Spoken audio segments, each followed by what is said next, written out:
प्रस्तुत पंक्तियाँ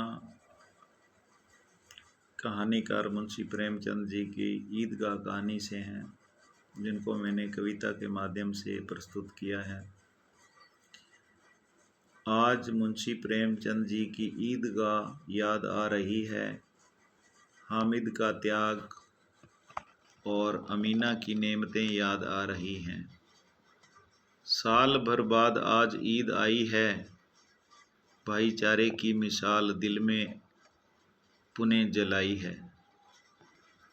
छोटे बड़े बच्चे बूढ़े रह रह कर याद आए, सुना है चौधरी कायम अली आंखें फेर ले तो सारी ईद ही मुहर्रम हो जाए।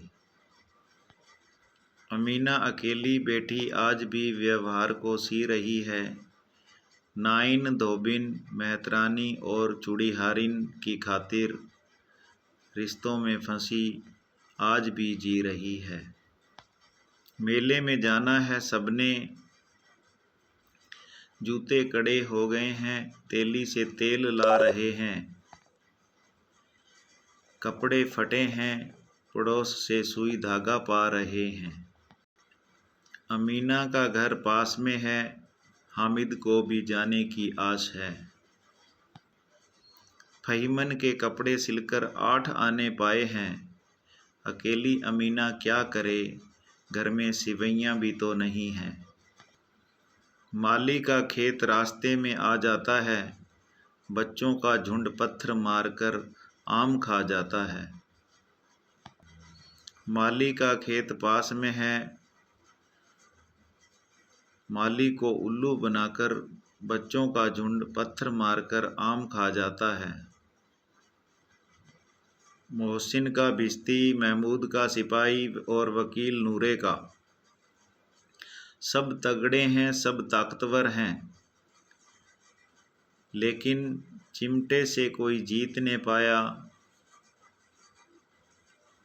माटी के चोले माटी में हैं, सब औंधे मुँहे पड़े हैं। हामिद का चिमटा लोहे का जरूर है, लेकिन उसमें स्नेह त्याग भरपूर है। हाथ नहीं जलते अब अमीना दादी के, लोहे से भी कठोर हो गए हैं। सम्मी नूरे के तेवर अब चिमटे के आगे कमज़ोर हो गए हैं। सालों बाद आज मुंशी जी ने ईदगाह बुलाया है। सालों बाद आज मुंशी जी ने ईदगाह बुलाया है। स्नेह त्याग का पाठ आज पुनः दोहराया है। नन्ही सी जान के लिए अमीना के पास बहाने नए हैं। हामिद के अम्मी अब्बू पैसा कमाने बहुत दूर गए हैं। मुंशी जी चिमटे के बहाने बहुत कुछ कह गए हैं। मुंशी जी चिमटे के बहाने बहुत कुछ कह गए हैं। हामिद और अमीना रिश्तों में बह गए हैं। हामिद और अमीना रिश्तों में बह गए हैं। चिमटा क्या है रुस्तमे हिंद है चिमटा, बाल भी बांका नहीं हो पाया। कंधे पे रखा तो सिपाही, हाथ में आया तो फकीर कहलाया। मेला ख़त्म हुआ अब ईद भी चली जाती है। मेला ख़त्म हुआ अब ईद भी चली जाती है। पैसा कहाँ टिकता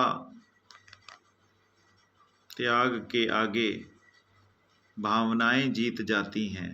पूरी ईदगाह में स्नेह त्याग बलिदान छा गया है।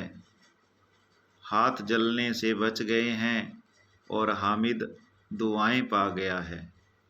हाथ जलने से बच गए हैं और हामिद दुआएं पा गया है।